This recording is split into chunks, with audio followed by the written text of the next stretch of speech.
لە دەی هەشتاکانی سەدەی ڕابردوو وێڕای بەردەوامی شەڕی ناوخۆی نێوان لایەنە کوردیەکان سەدان پێشمەرگە و تێکۆشەری کورد لە شەڕی پارتیزانیدا دەست بە ڕژێمی بەعەز شەهید بوون. بەردەوام لە ئەدەبیاتی سیاسی لایەنە کوردیەکاندا ئەو شەڕانە وەک نەبەردیەکی ئەفسانەیی باز دەکرێن، بەڵام دوای نزیکەی 40 ساڵ لە ڕووداوەکان قەرارگای ڕەمەزان لە یادی 34 ساڵی دامەزراندنیدا نوێنەری ئەو حیزبانەی کۆکردەوە کە لە دەی هەشتاکاندا پشتیوانی بوون. بۆ هەر یەکەیان دیاریەکی ئامادە کردبوو. دیاریەکە ئەو دوو کتێبە بوو کە قەرارگاکە ئامادەی کردبوون و لە ناوەڕۆکیاندا هەموو ئەو هاوکاریی قەرارگاکە پێشکەشی کردبوون، هەموو ئەو شەڕانەی بۆ قەرارگایان کردبوو تۆمار کرابوون و خرایەوە بەردەستیان. لە دوو کتێبە نوێیەکەی قەرارگای ڕەمەزان کە یەکێکیان ئەتڵەسێکی قەرارگایە و دووەمیشیان بە ناوی جەنگ لەودی و سنوورەوە بە چاپ گەێنراون، وردەکاری و نهێنی وابەستەبوون پەیوەندی نهێنی پارتی و یەکێتی و سۆسیالیست و حیزبوڵڵا بە قەرارگای ڕەمەزان خراوەتە ڕوو. قەرارگا ئاشکرای کردووە کاتێک داوای پشتیوانیان لەلایەنە عێراقیەکان کردووە لە سەرەتادا حیزبی داوای عێراق ئامادە نەبووە جەنگاوەر بنێرێت بۆ شەڕ. پاساوی ئەوە بووە ئەوان دەبێت خۆیان بۆ خۆناغی دوای سەدام ئامادە بکەن، ئەگەر بەشداری شەڕ بکەن فەرماندە و کادیرەکانیان بکوژێن، ئەی چۆن حکوم بگرنە دەست. هەرچی بۆ حیزبە کوردیەکانە بە تایبەتی پارتی و یەکێتی و سۆسیالیست و حیزبوڵڵا هەر هەمویان ئامادەیی تەواویان هەبووە. بە گوێرەی نووسینەکانی کتێبەکە پارتیەکان لەلایەن ئەرتەشەوە بەکرێ گیراون بۆ ئەوەی شاری شنۆ لە حیزبە کوردیەکانی ڕۆژهەڵات پاک بکەنەوە و شارەکە بجێڕنەوە بۆ ژێر دەسەڵاتی ئەرتەش. تەنانەت سەرجەم هێزەکانی پارتی ئەو کات خراونەتە ژێر فەرمانی پارێزگاری ئازەربایجانی خۆراوە. نەک هەر ئەوە، بەڵکو موچەی سەرجەم پێشمەرگەکانی پارتی لەلایەن قەرارگاوە دابین کراوە و پارتی لە ساڵانی 1970 و 1980 مانگانە بڕی 200 ملیۆن ریاڵی پێدراوە لە بەرامبەر ئەو خزمەتانەی بە سوپای پاسدارانی کردووە.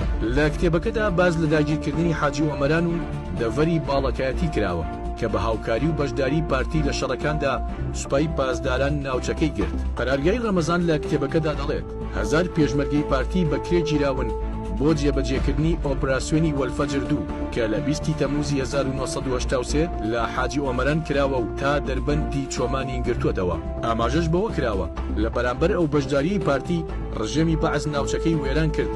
نەک هەر ئەوە، کۆمەڵکوژی بارزانیەکان بەشێک بوو لە کاردانەوەی ڕژێم بەرامبەر بەو بەشداریی پارتی بە جۆرێک 8000 نێرینەی بارزانی بێسەر و شوێن کران.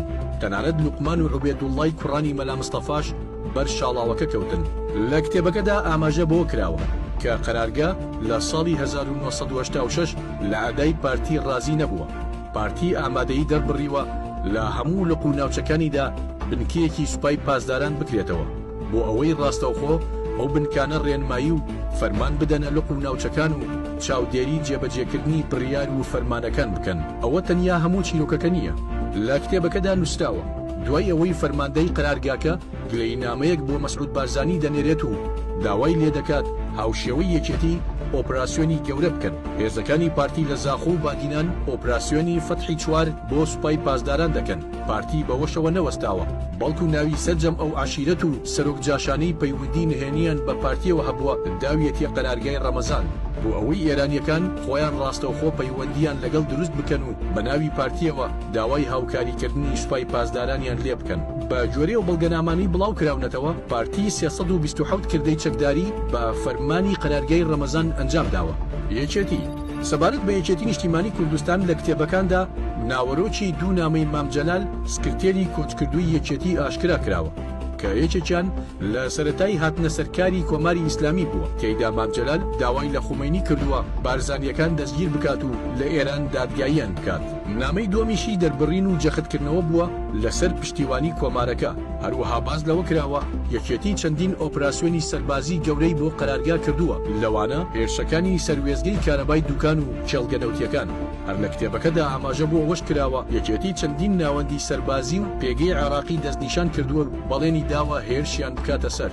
لە ئازاری 1986 هەریەک لە فواد ماسووم، شێخ دارا و ڕەفعەت محەممەد عەلی لە دامانی مەکتەبی سیاسی دەچنە ئێران و لەگەڵ نوێنەرانی قەرارگای ڕەمەزان لە شاری ورمێ کۆ دەبنەوە. لەو کۆبوونەوەیە یاداشتێک واژۆ دەکەن، بەڵام مەکتەبی سیاسی یەکێتی یاداشتەکە پەسەند ناکات. شادێک بە سەرۆکایەتی جەبار فەرمان دەنێرێتە ئێران و بۆ ئێرانیەکان ڕوونی دەکەنەوە کە شاندی پێشوو سیاسی بووە و توانای بڕیاری سەربازی نەبووە. بۆ تێگەیشتن لە هەڵوێستی یەکێتی ئێرانیەکان مستەفا جوودی ڕەوانەی عێراق دەکەن تا تاڵەبانی ببینێت و ڕای لەبارەی هاوکاری چەکداری ئێرانەوە بزانێت. لە کتێبەکەدا نووسراوە پاشان هەردوو لا دەگەنە ڕێککەوتن کە قەرارگا کار ئاسانی بۆ چارەسەری برینداران بکات و هاوکاری کاریگەر بۆ یەکێتی بنێرێت و لە بەرامبەریشدا قەرارگا یەک مەرجی سەرەکی هەبووە، ئەوێش دەرکردنی گروپە جوداخوازەکانی ئێران بووە لەو ناوچانەی یەکێتی هەژمونی بەسەریاندا هەیە. هەر بە گوێرەی ئەو بڵگەنامانەی بڵاو کراونەتەوە. لە ساڵانی 1970 و 1980 قەرارگای ڕەمەزان بڕی 80 ملیۆن ریاڵی مانگانەی داوەتە یەکێتی، واتە 120 ملیۆن ریاڵ کەمتر لە پارتی. بەرەی کوردستانی لە کتێبی ئەتڵەسی سوپای پاسداراندا باز لە هەوڵی قەرارگای ڕەمەزان بۆ دامەزراندنی بەرەی کوردستانی کراوە. لە کتێبەکەدا هاتووە ئێرانیەکان بە مەبەستی یەکخستنی هێزە کوردیەکان بڕیاریان داوە هاوشێوەی لایەنە شیعەکان بەرەیەک بۆ هێزە کوردستانیەکانیشدا بمەزرێنن. سەرەڕای هەموو ناکۆچەکانیان لایەنە کوردیەکان جگە لە بزوتنەوەی ئیسلامی لە 1970 لە هۆتێل ئیستیقلالی ئێران واژۆیان لەسەر ئەو ڕێکەوتنە سیاسیە کرد کە بەرەی کوردستانی پێدامەزرا و خودی دەقی ڕێکەوتنەکە بە زمانی فارسی نووسرا. شێواندنی مێژووی دێرین لە هەردوو کتێبە نوێیەکەی سوپای پاسداراندا عێراق وەک بەشێک لە خاچی ئێران ناوبراوە.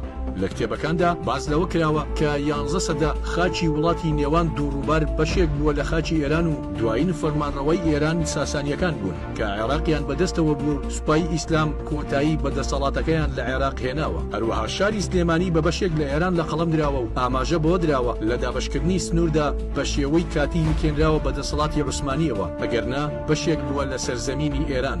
هاوکات لەگەڵ بڵاوکردنەوەی ئەم زانیاریانە میدیای سبەی چاوەڕوانە وتەبێژی لایەنە سیاسیەکانی هەرێمی کوردستان وەڵامی ئەو زانیاریانەی قەرارگای ڕەمەزان بدەنەوە.